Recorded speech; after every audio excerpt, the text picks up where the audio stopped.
फलदार होती है वृक्ष, फलदार होती है वृक्ष तो डालियां झुक जाती है। दोस्तों, फलदार होती है वृक्ष तो डालियां झुक जाती है। कांटेदार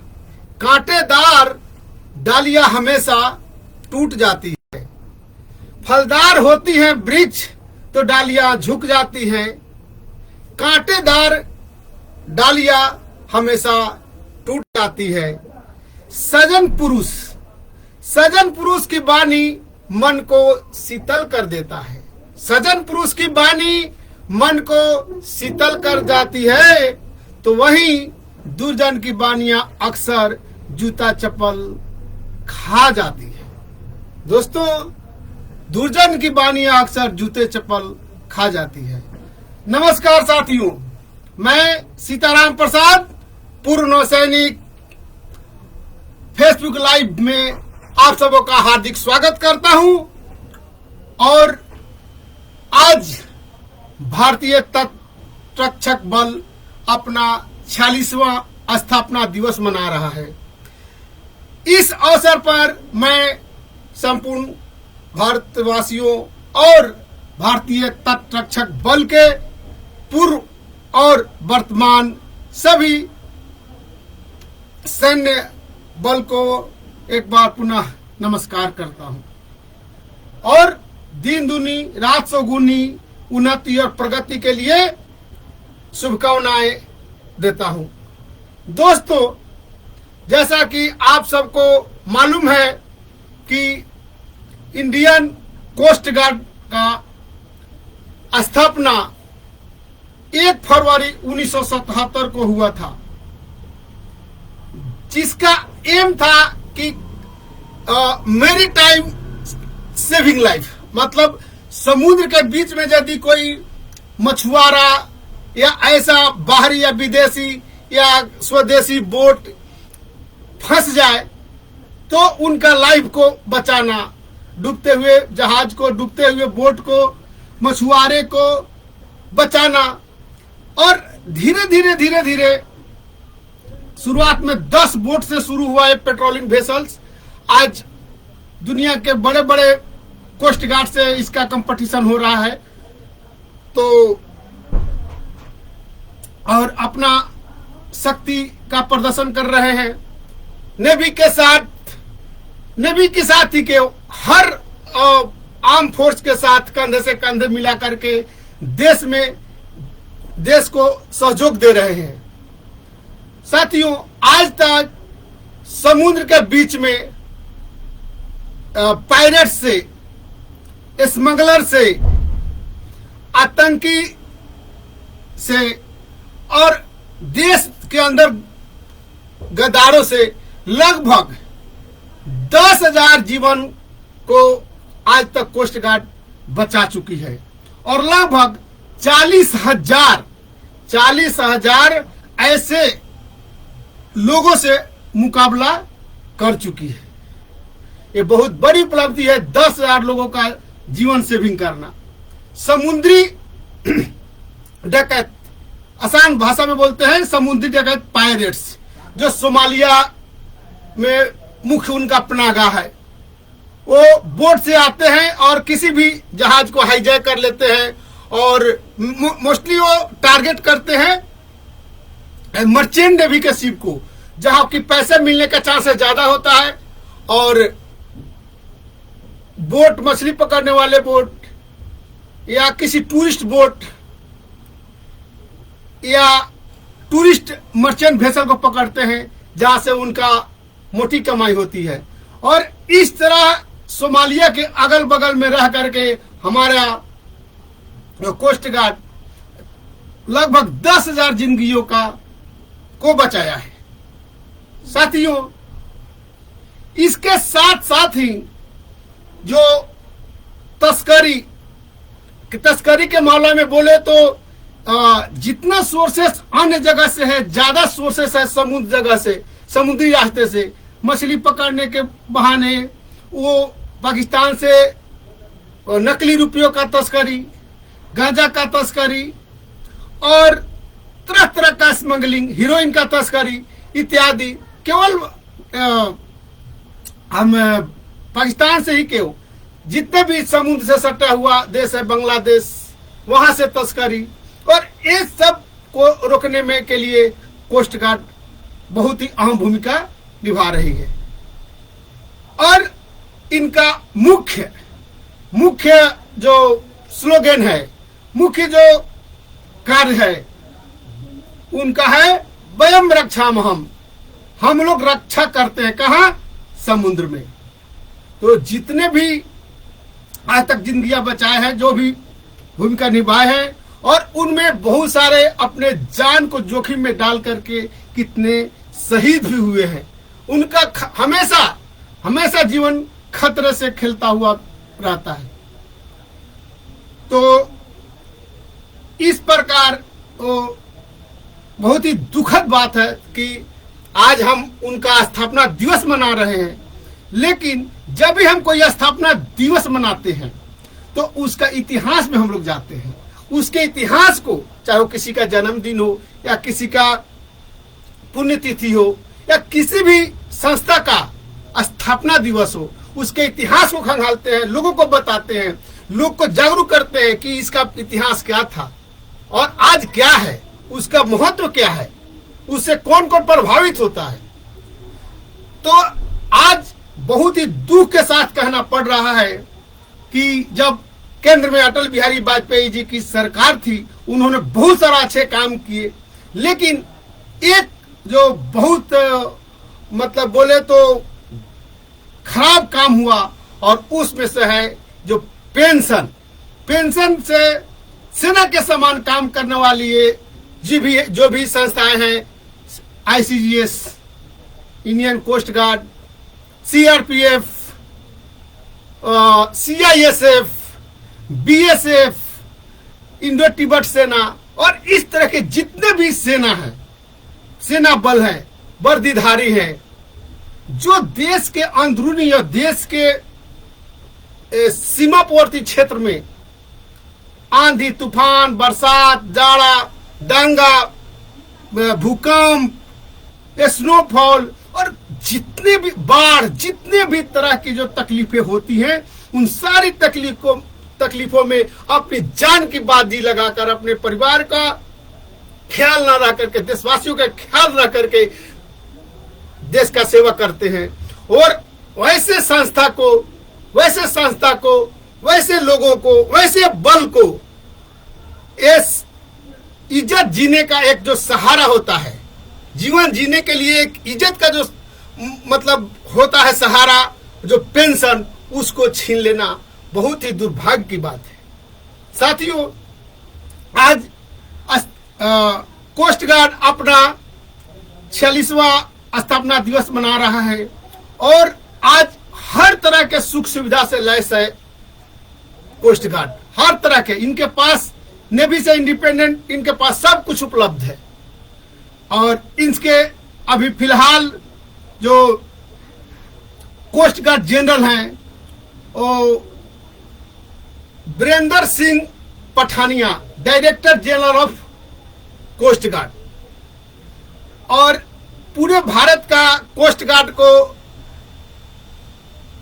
डायरेक्टर ऑफ जनरल हेड करते हैं। जैसे नेवी का चीफ ऑफ नावल स्टाफ, वैसे ही कोस्ट गार्ड को हेड करते हैं डायरेक्टर जनरल, जो वाइस एडमिरल रैंक के होते हैं। और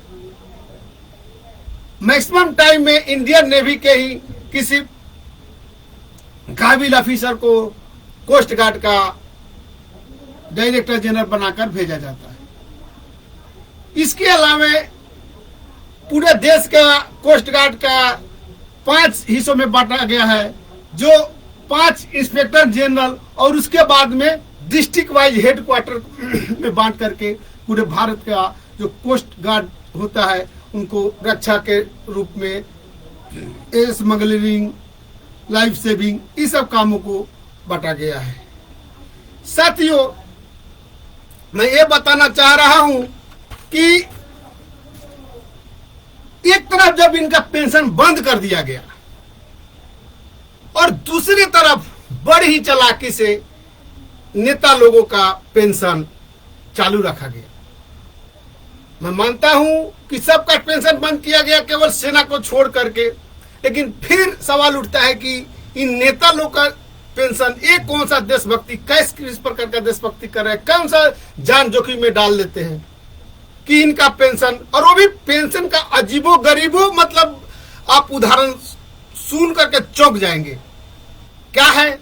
एक है, यदि वो एक बार चुनाव जीते और वो शपथ ग्रहण कर लिए, उनके बाद उनकी सदस्यता चली गई, वो पेंशन के हकदार हो गए। कितनी अजीबोगरीब बात है। दूसरा अजीबोगरीब बात क्या है कि यदि एक नेताजी एमएलसी बन गए, उसके बाद विधायक बने, उसके बाद सांसद बने, उनको 3-3 पेंशन मिलेगा। ये कहां का न्याय है? जबकि देश ही नहीं दुनिया का सिरमौर माने जाने वाले, और खासकर भारत में सेना का जो अभिनंदन होता है, जो सम्मान होता है, जिस नजरिए से देखा जाता है, उसमें भारत सबसे महान देश है। लेकिन यहां भी एक पेंशन के लिए एक सैनिक को 20 साल, पहले 15 साल था, अभी 20 साल सर्विस देनी होती है। एक मापदंड है, समय सीमा है। यदि उसमें से एक दिन भी कम होती है तो उनका पेंशन का वो हकदार नहीं रहते, उनको वंचित कर दिया जाता है ना? कितना अजीबोगरीब दास्तान फरमान। तो इसलिए मैं कहना चाहता हूं कि आर्मी, एयरफोर्स, नेवी, जिस प्रकार ये जो आर्म फोर्स का, सशस्त्र सेना का वर्क, नेचर ऑफ वर्क है, उसी प्रकार coast guard, CRPF, CISF, BSF और इस तरह का जो बल है, उनका भी जान हमेशा खतरे में रहता है। और देश के किसी भी भाग में, किसी भी परिस्थिति में ये लोग अपने जान की बाजी लगाने के लिए तैयार रहते हैं, चाहे दंगा फसाद हो या बाढ़ हो या भूकंप हो, जैसा पहले बता चुका हूं। तो नेचर ऑफ वर्क भी ऐसा है कि हमेशा जान खतरा में। नेचर वर्क ऐसा है कि अपनी नौकरी पूरा करते करते ये जरूर किसी न किसी तरह से रोग से ग्रसित हो जाते हैं। ये मैंने टेंशन के कारण, क्योंकि एक निश्चित समय घर से दूर रहते हैं कंटिन्यू अपने सर्विस के दौरान, काफी लोगों का प्रेशर रहता है, वर्क का लोड रहता है। उसके बाद में इनका जो वर्क नेचर है डेंजर्स में, तो कोई बारूद से घायल हो जाता है, कोई हथियार से हाथ कट जाता है, पैर कट जाता है, और विभिन्न प्रकार की बीमारियों से ग्रसित हो जाते हैं। लेकिन जब वो सर्विस छोड़ के जाते हैं तो उनके लिए, उनको सम्मान से जीने के लिए, यदि एक अर्धसैनिक बल में, सीआईएसएफ में, बीएसएफ में, कोस्ट गार्ड में काम करते हुए यदि वो अपाहिज हो जाता है और गांव जाके बैठता है, तो वो दूसरे पर आश्रित रहेगा। वो क्या बता पाएगा कि मैं देश का सेवा किया हूं, जबकि आज दूसरे का सेवा लेने के लिए मजबूर होता है, दूसरे के पास हाथ फैलाने को मजबूर होता है। और इस परिस्थिति में लाने का केवल कारण है ये हमारे जो सरकार, जो 2004 में, 2004 के बाद जो भी लोग BSF, CISF, coast guard, CRPF में भर्ती हो रहे हैं, उनको पेंशन विहीन कर दिया गया है। पेंशन विहीन करने का मतलब एक है कि सम्मान पूर्वक जीवन जीने की अधिकार छीन लेना है। वो अधिकार छीन लिए। और इस तरह मान तो और भी दर्दनाक घटना होती है जब पुलवामा जैसा आतंकवादी वारदात होता है। देश के अंदर जो नक्सलाइट है, वहां पे उग्रवादी सब जाकर के इन अर्धसैनिक बल को हत्या कर देते हैं। और भरी जवानी में अभी किसी भी मतलब घर की जिम्मेदारी नहीं निभाए होते हैं, न बेटा बेटी का शादी ब्याह, न पढ़ाई लिखाई, कुछ भी नहीं किए होते हैं, और वो शहादत हो जाते हैं। और उनका बेवा, विधवा, औरत, माँ, बच्चे सब अनाथ हो जाते हैं। उनको भी 1 रुपये का पेंशन का मतलब है कि